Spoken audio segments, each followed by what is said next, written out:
Australia के बाद अब बात करते हैं रूस और भारत की विदेशी नीति की। रूस के विदेश मंत्री सर्गेई लावरोव ने यूक्रेन के साथ चल रही जंग के बीच कल एक बड़ी बात कही थी। उन्होंने कहा कि मॉस्को और कीव के बीच भारत मध्यस्थ की भूमिका निभा सकता है। उनके मुताबिक दोनों रूस और यूक्रेन के बीच हुई शांति वार्ता से अब तक कोई समाधान नहीं निकल पाया है। भारत को एक महत्वपूर्ण देश बताते हुए लावरोव ने कहा कि अगर भारत इस भूमिका को निभाना चाहता है तो उसका स्वागत है। भारत अंतर्राष्ट्रीय समस्याओं को सुलझाने के लिए एक तर्कसंगत अप्रोच से ऐसी कोशिशों में सहयोग कर सकता है। लावरोव ने शुक्रवार को विदेश मंत्री एस जयशंकर से मुलाकात की थी। बैठक में दोनों देशों के आपसी द्विपक्षीय संबंधों पर भी चर्चा हुई।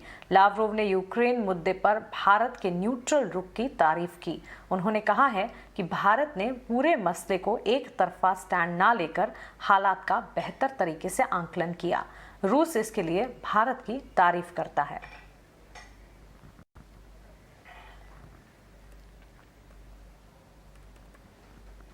भारत दौरे पर आए रूसी विदेश मंत्री सर्गेई लावरोव ने पीएम मोदी से भी मुलाकात की है। लावरोव ने पीएम को राष्ट्रपति पुतिन का मैसेज भी दिया।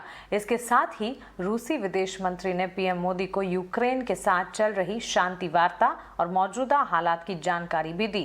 बातचीत के दौरान पीएम मोदी ने युद्ध जल्द से जल्द खत्म करने की अपील की।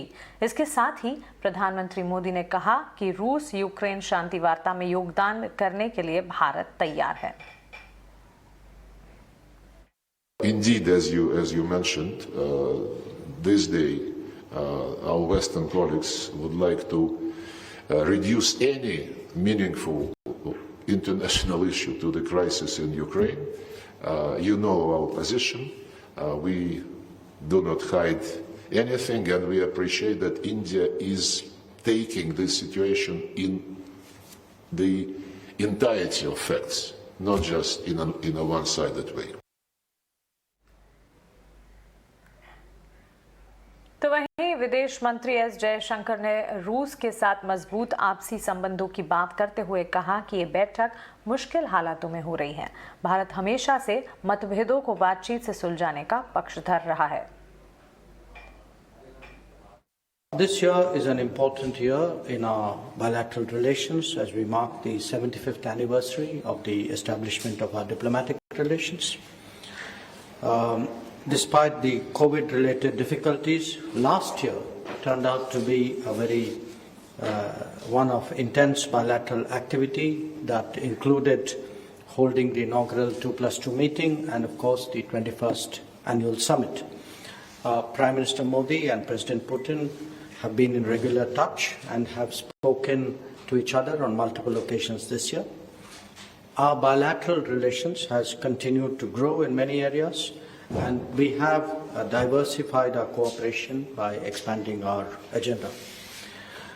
Excellency, our meeting today takes place in a difficult international environment, quite apart from the pandemic.